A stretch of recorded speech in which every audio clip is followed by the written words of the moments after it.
Only about 2,700 pounds, I think 2,780 pounds total dry weight. The Winnebago Mini Drop 1780 gracing us with its presence down here at Advantage One RV of Coldwater, Michigan. We sold this when it was new to its one and only previous owner down at Haylett RV, just down the street. They used it about 4 times a year, appear to have taken amazing care of it. I mean, even standing here, you can still see that beautiful, like, mirror level gloss on that skin.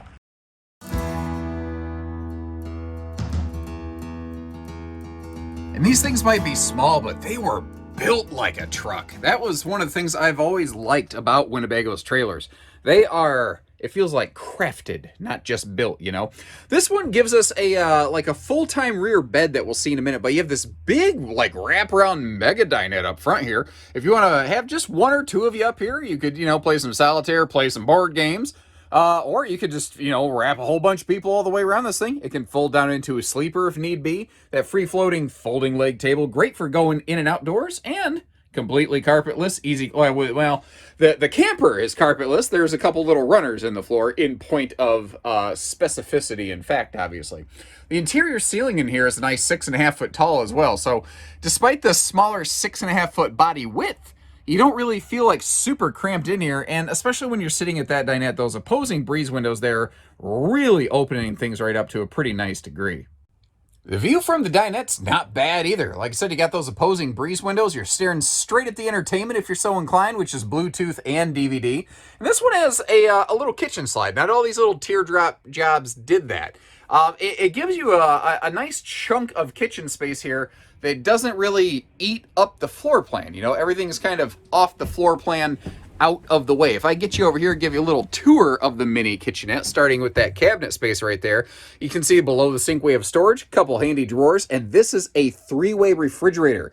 It is gas, 110 and 12 volt, below a convection microwave oven, which is a nice touch in a little camper like this. So you can do a little bit of baking since you don't really have, like, you know, a normal kind of oven space.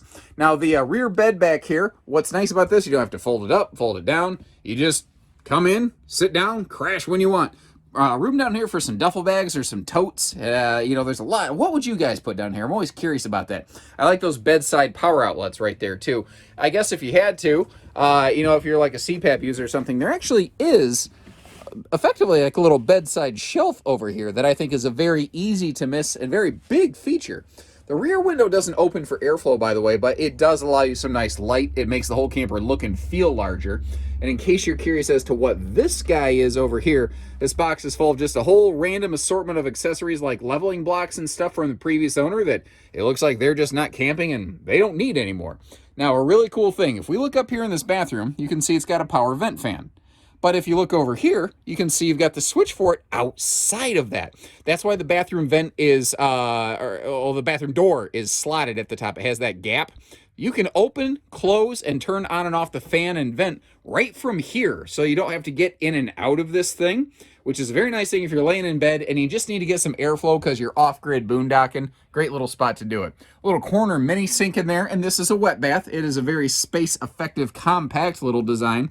It's what I call the 3 S's, but you can only do 2 of them at one time. And a real quick look for you before we step outside with the slide close. This actually maintains like full travel accessibility.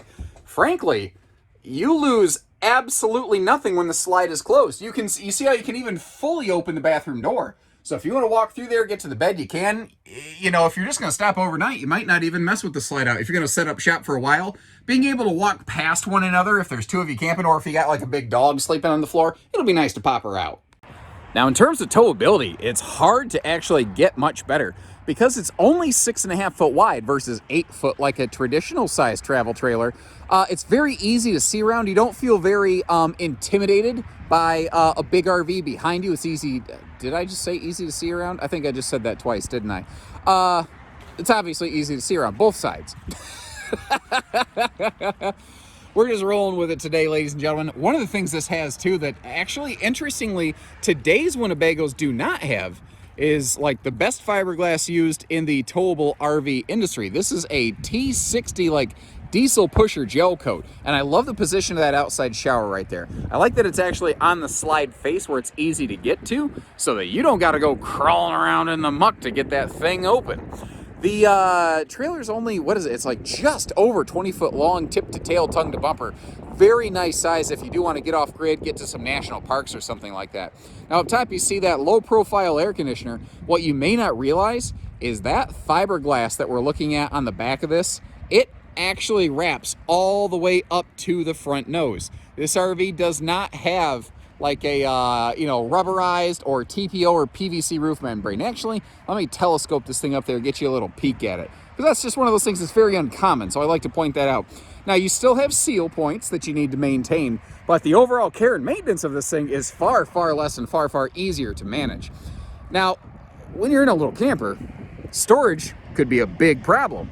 The good news, they actually gave you some really nice outside storage on this one. I think the outside storage in terms of cubic foot of capacity absolutely blows away anything inside the RV. You can see a couple leftovers from the previous owners there. As we go past that nice looking aluminum wheel there, and I mean, the wheels, the skin, there's a little bit of road spray from traveling on it, but if I get up here where that didn't hit, look at the gleam on this. It's like a mirror. It's awesome. And then down here, below the front U-dinette, similarly, you've got yourself some pretty good outside storage capacity, and that'll be our easy reach battery disconnect. And I love that they mounted it up high where shifting cargo won't smash it. Another thing is just below the nose of the trailer, just behind the tongue basically of the trailer, there's a little sewer hose caddy to keep your stinky slinky away from everything else. Overall, I give this one 2 thumbs up. I'd give it 3. But I've only got 2 hands. So if you're willing to lend me a third one, let's give her 3 thumbs up together. You got any questions, you give us a call here at Advantage One RV. We'll get you camping. You got a trade, you need financing, you need parts.